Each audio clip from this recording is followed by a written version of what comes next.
দর্শক, এই যে একখান ব্যক্তি দেখতে পাচ্ছেন, এই ব্যক্তিটিকে কি আপনারা চেনেন?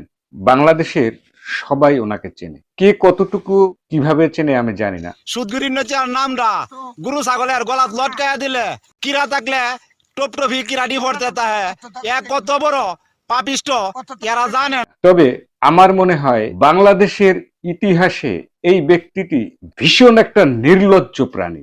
একে সরাসরি একজন মানুষ বললে ভুল হবে। উনি এতটা নির্লজ্জ একটা প্রাণী, যিনি নিজের স্বার্থের জন্য করতে পারেন না এমন কিছু নেই।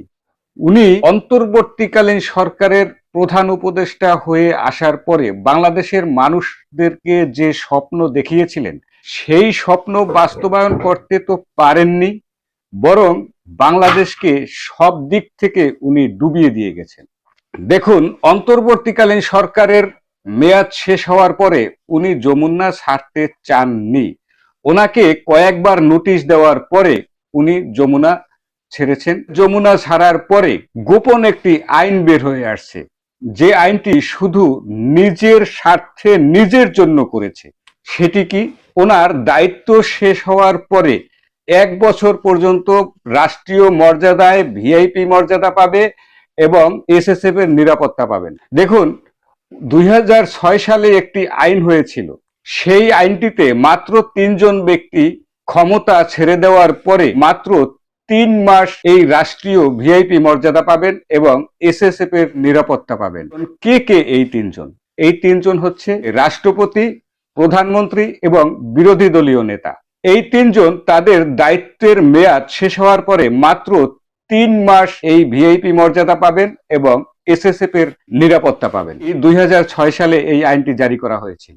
অথচ উনি নির্বাচনের মাত্র একদিন আগে, নির্বাচন গেল 12 তারিখ, আর উনি আইনটি করে গেলেন 10 তারিখ। শুধু নিজের স্বার্থে নিজের জন্য করেছে। ওনার আসলে এত কিসের ভয়? কি জন্য? উনি এত বড় ক্ষমতালোভী যে উনি চেয়েছিল যে এই 1 বছর রাষ্ট্রীয় ভিআইপি মর্যাদায় এসএসএফ এর সুবিধা নিয়ে থাকবেন এই যমুনায়। কিন্তু তারেক রহমান যেহেতু প্রধানমন্ত্রী, বাসা থেকে তার অফিস করতে হয়, তার সরকারি বাসভবনে ওঠা খুব গুরুত্বপূর্ণ। বারে বারে তাকে নোটিশ দেওয়ার পরেও তিনি নামছিলেন না এবং শেষ পর্যন্ত এই নোটিশের বাধ্যবাধকতায় তিনি নামতে বাধ্য হয়েছেন।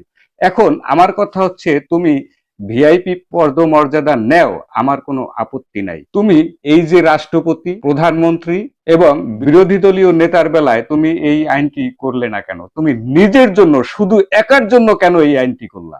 দেখুন, আজকে যদি রাষ্ট্রপতি ক্ষমতা ছেড়ে দেয় বা তার মেয়াদ শেষ হয়ে যায়, তাহলে সে রাষ্ট্রীয় সুবিধা পাবেন মাত্র 3 মাস, আর উনি পাবেন 1 বছর। কতটা স্বার্থপর! এই স্বার্থপর মানুষটা এত লোভী। আপনারা জানেন সবাই যে ডক্টর মোহাম্মদ ইউনূস সে একজন নোবেল বিজয়ী, কিন্তু গ্রামীণ ব্যাংকের এবং ওনার যৌথ নোবেল। এই গ্রামীণ ব্যাংকের পক্ষে নোবেলটি গ্রহণ করেছিলেন তসলিমা বেগম, এবং এই তসলিমা বেগম গ্রামীণ ব্যাংকের বোর্ড পরিচালনার সদস্য ছিলেন। অথচ এই তসলিমা ধুকে ধুকে মরছে তার গ্রামের বাড়িতে। দেখুন, এই তসলিমা বেগমের বাড়ি রাজশাহী অঞ্চলের চাঁপাইনবাবগঞ্জ জেলার শিবগঞ্জ উপজেলার পীরগাছা গ্রামে। নোবেল পুরস্কার গ্রহণের পরে এই তসলিমাকে আর পাত্তা দেয়নি এই স্বার্থপর একজন ইউনূস, যিনি নিজের স্বার্থের জন্য করতে পারেন না এমন কিছু নেই, যার লজ্জা শরমের বালাই বলতে কিছু নেই। এমন কি হয়েছে যে তোমাকে 1 বছর ভিআইপি মর্যাদা দিতে হবে, রাষ্ট্রীয় পদমর্যাদা দিতে হবে, রাষ্ট্রীয় প্রোটোকল দিতে হবে? কি তুমি কে? তুমি দেশের জন্য কি করেছো? মব কালচার শুরু করেছো, দেশের ছাত্র সমাজকে নষ্ট করেছো। এই 1.5 বছর রাষ্ট্র পরিচালনায় বাংলাদেশের সাধারণ মানুষের কথা বলার অধিকার কেড়ে নিয়েছো, মব সৃষ্টি করে সাংবাদিকদের হেনস্থা করেছো।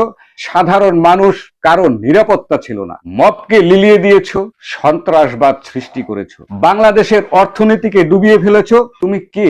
বাংলাদেশের জন্য কি করেছো? কত বড় নির্লজ্জ! আসলে বাস্তবতাটা কি জানেন?